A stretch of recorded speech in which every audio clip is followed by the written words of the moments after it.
Sir నమస్కారం sir. నమస్తే అంజలి. Sir ఇప్పుడు ఇప్పటిదాకా తిరుమల తిరుపతి దేవస్థానంలో ఇలాంటి సంఘటన జరిగేది అన్నది ఫస్ట్ టైం అనుకుంటా నాకు తెలిసినంత వరకు. అంటే మీరు పెద్దలు కాబట్టి ఇంత ఉదికైనా జరుగుతుందని అంత తెలియదు, కానీ ఇంత తాకిడి ఇలా జరగడం అనేది దీంట్లో పోలీస్ వ్యవస్థ తప్పంటారా లేకుంటే టీటీడీ బోర్డు తప్పంటారా? అక్కడున్న ఇలాంటి సంఘటన జరగడానికి ప్రధాన కారణం ఎవరై ఉంటారో జనాల తప్ప ఇది? ముఖ్యంగా ఆంజనేయులు గారు ఇక్కడ ప్రాథమికంగా భక్తుల తప్పు. భక్తుల తప్పు. రెండోది ఏదైతుందో టీటీడీ బోర్డు తప్పు వినరా. మూడోది పోలీసు వ్యవస్థ తప్పు. ఇక్కడ భక్తుల తప్పు ఏందంటారా అంటే మొట్టమొదట భక్తులకు వర్క్ ఈజ్ వర్షిప్. మనం చేసే పనులనే భగవంతుడు ఉంటాడు. భగవంతుడు సర్వాంతర్యామి, అనంతమయామి. గిన్నెలు ఉన్నాడు అందులో లేడన్నది లేదు. మనం ఏదైతే ఉందో ఎందెంతో వెతికినా అందందు కలడనే ప్రహ్లాద శతకంలో ప్రహ్లాద చరిత్రలో ఉంది. కాబట్టి మనం ఏంటంటే ఇక్కడ మనము మరీ అతి మూర్ఖపు లెక్కలు ఎక్కువైపోతారు. భగవంతుడు ఉన్నాడు, మనం చేసే పనులనే ఉంటాడు. భగవంతుడు ఏదైతే ఉందో ఇక్కడ కొందరు ఏంటంటే మనది అశేషమైన జనాభా దేశంలో, ప్రపంచంలో 147 కోట్లు ఉన్న మొట్టమొదటి దేశం మనది. ఇక్కడ ఏదైతే ఉందో ప్రజలకు నానా ఇబ్బందులు వచ్చి ఉన్నారు, గరీబ్ వాళ్ళు ఉన్నారు. వాళ్ళందరూ కూడా ఏంటంటే రకరకాల సమస్యలతోని ప్రతి ఒక్కరు కమ్యూనికేషను ట్రాన్స్పోర్ట్ ఈజీ అయింది. కాబట్టి ప్రతి ఒక్కరు వెంకన్న స్వామి మీద నమ్మకం ఉన్నది. కాబట్టి కలియుగ దైవం అన్న ఉద్దేశంలో ప్రతి ఒక్కరు పోవడానికి ఉంటారు. ఇంకోటి ఏంటంటే కలిగించడం ఏదైతే ఉందో ఇది ఒక మూర్ఖపు థింకింగ్ అన్నట్టు. వైకుంఠ ముక్కోటి ఏకాదశి నాడు పోతే మోక్షం కలుగుతుంది అన్నది ఏదైతుందో అది ప్రజలు ముక్కోటి ఏకాదశి నాడైతేంది ఏమున్నది, గోశల పాపం గోశలో పెట్టుకొని కాశీకి పోతే తీరదు కదా. చేసిన పాపం గోశలో పెట్టుకొని కాశీకి పోతే పాపం ఇది కాదు కదా. ఆ పాపంలో రోజు ఇంతమంది గంగలో మునుగుతున్నారు. మునిగిన వాళ్ళు అందరు పాపం గంగ ఒకవేళ గ్రహించింది అనుకో అసలు గంగ ఏం లేకుండా నల్లగా బొగ్గులాగా మారిపోవాలి. ఇప్పుడు ఏది కానీ ఇక్కడ ప్రజలను ఈ ప్రభుత్వము కాకుండా మన ఎడ్యుకేషన్ సిస్టమే తప్పు అయినారా. ఇది పండుగ నాడు పోయి ముక్కోటి ఏకాదశి నాడు పోయి ఇవన్నీ ఆ సల్లె పోయి ఇవన్నీ చేయాలన్నది, లేడీసు ఇది చేయడం అన్నది కూడా ఇది లేడీస్ని దోలుకపోయి చల్లగా చలి కొండ మీద ఇవన్నీ ఇబ్బందులు పడి తప్పు కదా. అదొకటి. అయితే ఆ వైకుంఠ ద్వారం ఈరోజే ఓపెన్ చేసి ఏదైతే ఉందో రేపు ఓపెన్ అవుతుంది, ఇవాళ రాత్రికి ఓపెన్ అవుతుంది. రేపు ఓపెన్ అయినప్పుడు అందులోకి వెళ్ళి పోయొచ్చినంత మాత్రాన ఎంతరో మంది పాపిలు అందులో పోయేటోళ్ళు 99% పాపాలు చేసిన వాళ్ళు ఉంటారు దేవుని దగ్గర. అవును కదా, ఏదో ఒక పాపం అన్నది. అట్లా పాపం అంటే అందరూ కాదు, నేను చేయలేదు మీరు చేయలేనిది కాదు. ప్రతి ఒక్కరు భూమి మీద తెలిసో తెలియకనో పాపాలు చేస్తారు, పుణ్యాలు చేస్తారు. ఇక్కడ వర్క్ ఈజ్ వర్షిప్. మనం చేసే పనులనే భగవంతుడు ఉంటాడు. తిరుపతి పోతేనే నీ సమస్యలు పరిష్కారం అవుతాయి. వెంకన్న స్వామి వీళ్ళందరి పాపం మూట కట్టుకోవాలంటే ఇంకా 7 కొండలు అసంటి 70 కొండలు అయినా కానీ ఆ పాపం అంతా ఇంకా మూట కట్టుకోవడానికి సరిపోదు. అందుకోసం ఇక్కడ ప్రజలే ఎడ్యుకేట్ కావాలి. ఏంటంటే హిందూ సాంప్రదాయము, హిందుత్వము, హిందూ మతంలో ఏదైతే ఉందో మన హిందూ మైథాలజీ ప్రకారం పోతే ప్రతి మనిషికి 3 సార్లు శని దోషం వస్తుంది. ప్రతి మనిషికి బాల్యంలో వస్తుంది, యవ్వనంలో వస్తుంది, వృద్ధాప్యంలో వస్తుంది. అలా అర్ధ శని, అర్ధాష్టమ శని, ఏలినాటి శని అయినారా. 7 ఏళ్ళు, 14 ఏళ్ళు, తర్వాత 18 ఏళ్ళు, 8 ఏళ్ళు, 4 ఏళ్ళు, 8 ఏళ్ళు, 18 ఏళ్ళు వస్తుంది శని. ఇటువంటి శని ఏదైతే ఉందో పాపం అది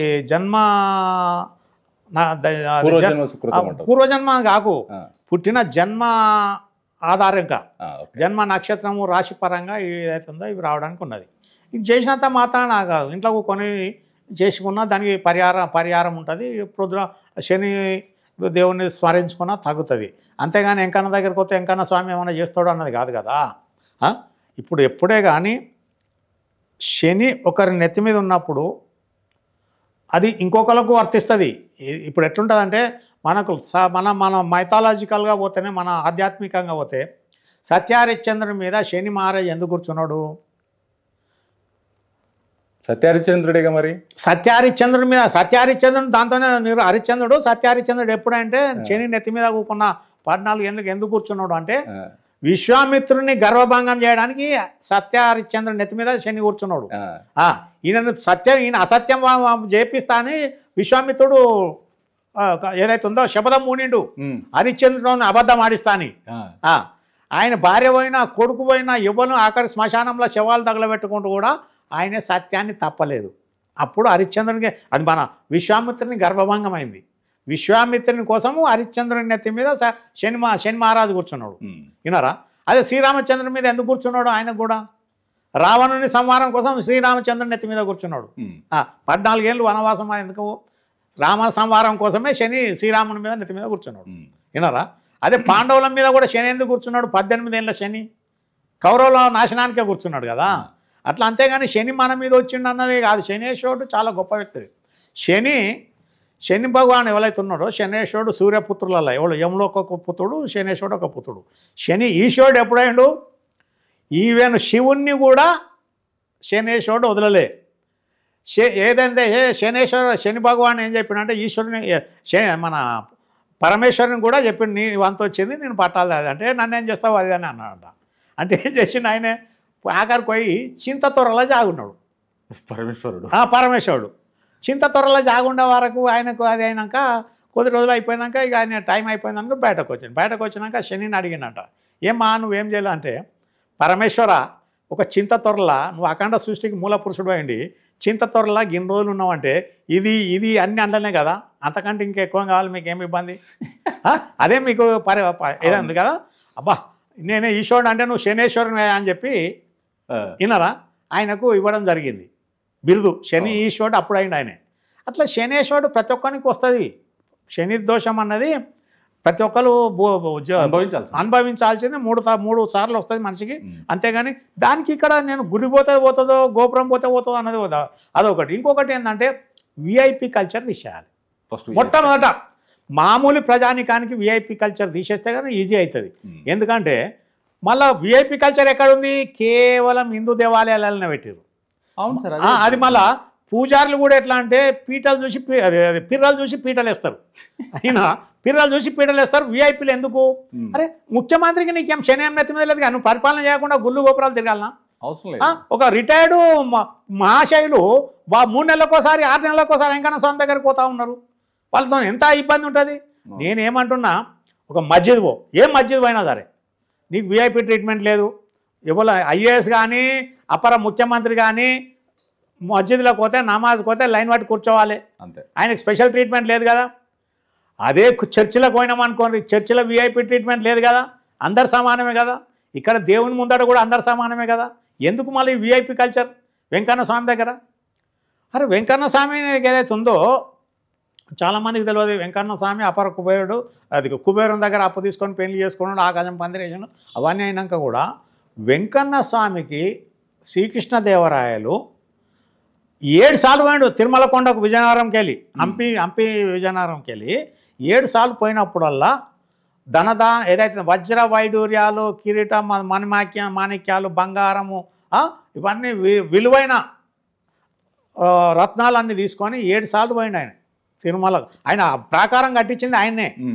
తర్వాత ఆయన భార్య రాణి తిరుమలదేవి 21 సార్లు పోయింది ఆమె జీవితంలో.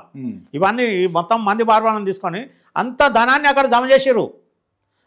మనం ప్రాకారం ఉంది కదా ఇప్పుడు వెంకన్న స్వామికి, ఆనంద నిలయం చుట్టూ కట్టింది.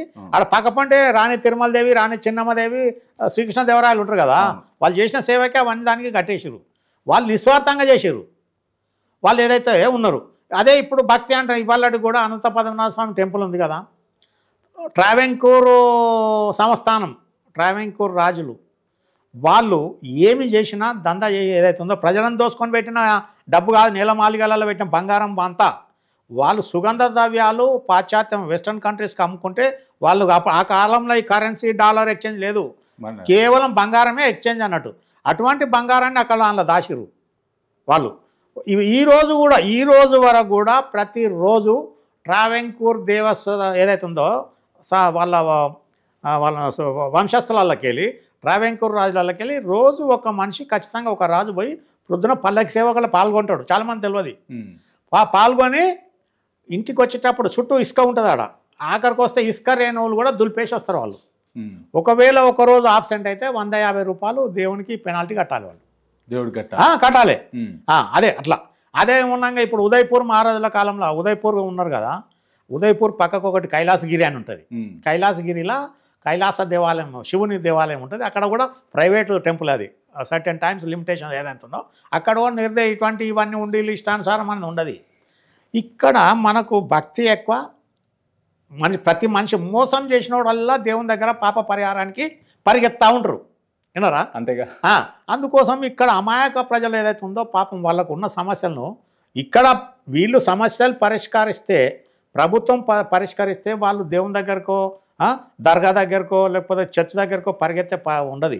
ఇక్కడ ప్రజలు పాపం వాళ్ళకు పరిస్థితులు బాగాలేకపోతున్నాం. దీన్ని ఎడ్యుకేట్ చేయాలి. ఎడ్యుకేషన్ సిస్టంలో కూడా ఏదైతే ఉందో ఒక సిస్టమేటిక్గా పోవాలి. ఇప్పుడు మనం ఏదైతే ఉందో ప్రాణం విలువ తెలియదు మనకు. నేను చూసాం కదా వెస్టర్న్ కంట్రీస్లో, డెవలప్డ్ కంట్రీస్లో చిన్నపిల్లలు సైకిల్ ఎక్కితే కూడా హెల్మెట్ పెడతారు, అవును, పడితే తలకు దాకా గాయం కాదని. మనం ఇక్కడ మోటార్ బైక్ మీద 4 వెళ్తారు, బైక్ ఎవడు కూడా హెల్మెట్ పెట్టుకోడు. సెల్ ఫోన్కి మాత్రము పిసకుండా సెల్ ఫోన్ ఉంటుందా పోతుంది, దానికి మంచి కవర్ వేయాలి, అది మొత్తం షాక్ ప్రూఫ్ ఉండాలి, కింద పడితే అద్దం తలగొద్దు. ఆ కాన్షియస్ ఉన్న తెలివి తక్కువ జనాలు నెత్తి ఒకవేళ పడితే ఏందన్నది ఎన్ని యాక్సిడెంట్లు అవుతున్నాయి మొత్తం బైక్ యాక్సిడెంట్లు. దీని మీద ఎవరికైనా ఉందా? ఒక్కని కూడా అవగాహన లేదు. ప్రతి ఒక్కటి ఎడ్యుకేషన్ సిస్టమ్ బట్టే ఉంటుంది. అఖండ భారతదేశంలో ఈరోజు ఏదైతే ఉందో మా తరం వరకు ఉన్న జనరేషన్కు బ్రహ్మాండమైన వాళ్ళు మహా మేధావులు మాకు చెప్పిన ఉపాధ్యాయులు, హెడ్ మాస్టర్లు, టీచర్లు ఎవరో కానీ చాలా గొప్ప వాళ్ళు. ఏదైతే ఉందో మొత్తం దేశాన్ని ఒక మూల స్తంభాలుగా మొత్తాన్ని కన్స్ట్రక్షన్ చేసిపోయారు. ఇక రాను రాజుగారు గుర్రం గాడిదవుతున్నది. సరే, ఇప్పుడు కొత్తగా వచ్చిన టీటీడీ చైర్మన్ నాయుడు గారు, బిఆర్ నాయుడు, ఆయన వైఫల్యం ధారణ జరిగిందంటారా, లేకుంటే రాష్ట్ర ప్రభుత్వం తప్పు అంటారా దీంట్లో? ఆయన వైఫల్యం ఆయన ఏం చేస్తాడో ఆంజనేయులు, ఆయన ఒక్కడే కారకుడు కాదు కదా. అరేంజ్మెంట్స్ ఎక్కడైతే ఉందో అరేంజ్మెంట్స్ దగ్గర ప్లానింగ్, ల్యాక్ ఆఫ్ సూపర్వైజన్. ఇక్కడ ఒకటి ఎస్టిమేషన్ ఉండాలి, ఎంత వస్తారో ఏందన్నది ఎక్కడ ప్రాథమికంగా. ఇప్పుడు సపోజ్ మనం ఇప్పుడు నదీనాం సాగరం అంటారు కదా, ఒక చినుకు కాడ మొదలవుతుంది వరద. అవును, ఆ చినుకు ఎక్కడెక్కడ ఎట్లా కంట్రోల్ చేసుకుంటూ పోతే అక్కడక్కడ ఫ్లడ్స్ ఈ ఉప్పెన్లు రాకుండా అవుతాయి. మన వాయనాడులో ఎందుకు వచ్చింది, మొత్తము ఖమ్మంలో ఎందుకు వచ్చింది, వరంగల్లో ఎందుకు వచ్చింది? నీటి యొక్క ధారను వాళ్ళు అడ్డుకున్నారు కాబట్టి అది కొట్టిపోతుంది. ఇక్కడ కూడా ప్రజలను ఏదైతే ఉందో ఎక్కడక్కడ ఆపాల్సిన పరిస్థితి ఉన్నది. ప్రజలు గ్రహించుకోవాలి. ఏదైతే ఉందో దేవుని దగ్గరికి పోతేనే మన సమస్యల పరిష్కారం అనేది కాదు, మనం చేసే పనులు ఉన్నది. గరీబోనికి అన్నం పెట్టు, వినవా? పశువులకు అన్నం పెట్టు. ఇవాళ ఏమైపోయింది కల్చరు, ఆవులను పక్కకు పెట్టి ఇంట్లో కుక్కలను పిల్లలను మెచ్చుకుంటున్నాం. వినవా? గోమాతను ఎక్కడున్నది? ఇవాళ కొన్ని ప్రపంచంలో నెంబర్ 1 జనాభా ఉండే మనం చెప్తున్నాం కదా లైఫ్ స్టాక్లో.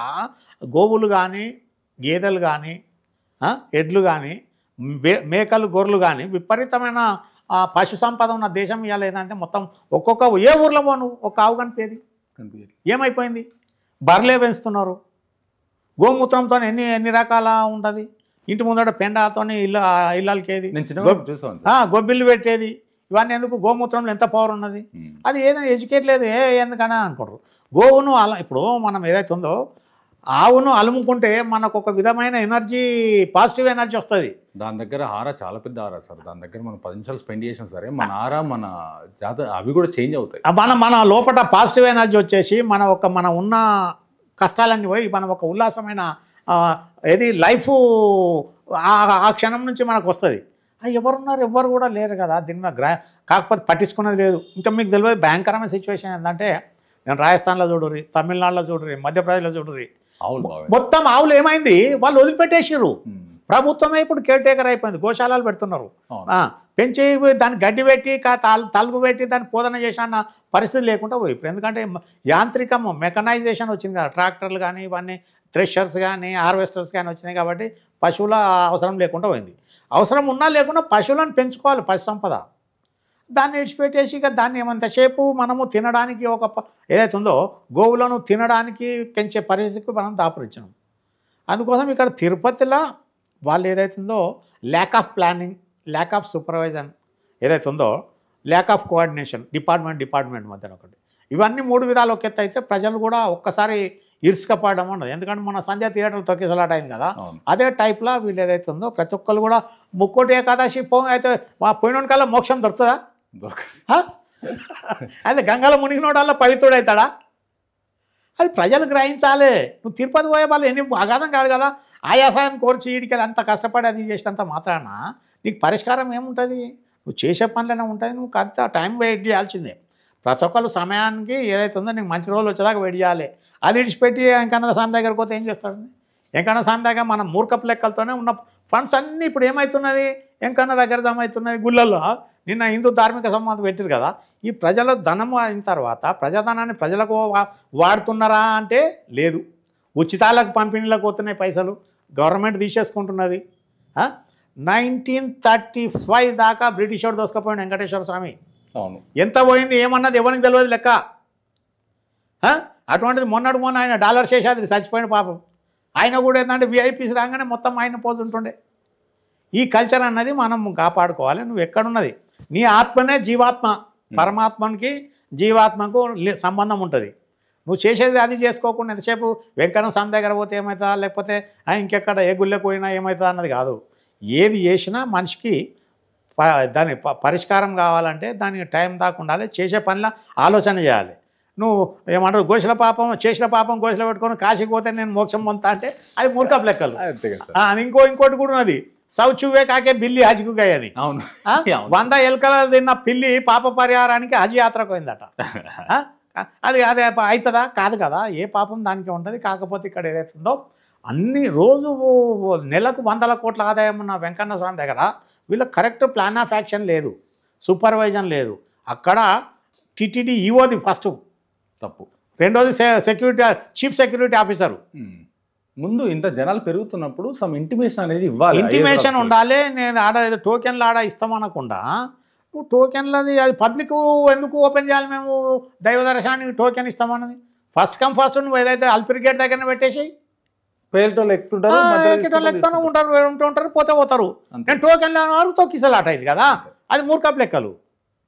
నువ్వు టోకెన్లు ఒకవేళ ఇవ్వదలుచుకున్నావు కదా, నేను ఒకటే వాళ్ళకి సింపుల్గా చెప్పేది, ఎన్ని టోకెన్లు ఉన్నాయి జిల్లా వారీగా మండల వారీగా ఇవ్వు. వచ్చేటోళ్ళు ఉంటారు, తీసుకుంటారు కదా ఇంట్రెస్ట్ ఉన్న వాళ్ళు. అంతేగా, వాళ్ళకి టైం పెట్టు, టైం కాగానే క్లోజ్ చేసేయి. ఆన్లైన్ ఉంది కదా సార్, అదే ఆన్లైనే. నేను టీటీడీ ఆన్లైన్లోనే. నువ్వు ఆన్లైన్లో పెట్టమంటే కూడా అందరు ఏంటంటే ఉన్నోళ్ళు కొట్టుకపోతారు. ఇది ప్రాంతీయ వారంగా ఏదైతుందో అక్కడ వచ్చేటోళ్ళు ఏదైతే ఉన్నారో తమిళనాడు వాళ్ళు ఎక్కువ ఉంటారు, తర్వాత కర్ణాటక, మన తెలుగు వాళ్ళు, తెలంగాణ, ఆంధ్ర, ఈ 4 రాష్ట్రాల కేరళ వాళ్ళు వస్తే కొద్దిగా వస్తారు. వాళ్ళకి ఏదైతే ఉందో ఆన్లైన్ సిస్టమ్లో నేను మొన్నగాడ పోయినట్టు పెట్టేస్తే మామూలు ఆన్లైన్లో వైట్ రేషన్ కార్డు పెట్ట ఎలిజిబిలిటీ, వైట్ రేషన్ కార్డు పెట్టు. నువ్వు గరీబ్ వాళ్ళకి వెళ్ళినప్పుడు వైట్ రేషన్ కార్డు పెడితే వైట్ రేషన్ కార్డు ఉన్న వాళ్ళు ముందు ఉంటారు. అంతేగాని వీళ్ళని కంట్రోలింగ్ మెజర్స్ లేకపోతే ఇటువంటి ఇది ఏదైతే ప్రమాదాలు అరికట్టడం కష్టమవుతుంది. ఇక ప్రజలు ఏంటంటే మొట్టమొదట మీ ఛానల్ ద్వారా ఏంటంటే ప్రతి ఒక్కరు గుడికి పోతేమో రిలీఫ్ దొరుకుతుంది అనుకోవడం తప్పు. నువ్వు ఏ గుడికి పోయినా పాజిటివ్ ఎనర్జీ ఉంటుంది. అంతేగాని నువ్వు నీ ఆత్మ నువ్వు చేసే నీ ఆత్మ స్వచ్ఛంగా ఉన్నా అనుకో నీకు ఏ గుడి అవసరం లేదు. నీ ఆత్మ అస్వచ్ఛంగా ఉన్నా అనుకో నీకు గుళ్ళు గోపురాలు తిరిగే దాఖలాలు ఉంటుంది.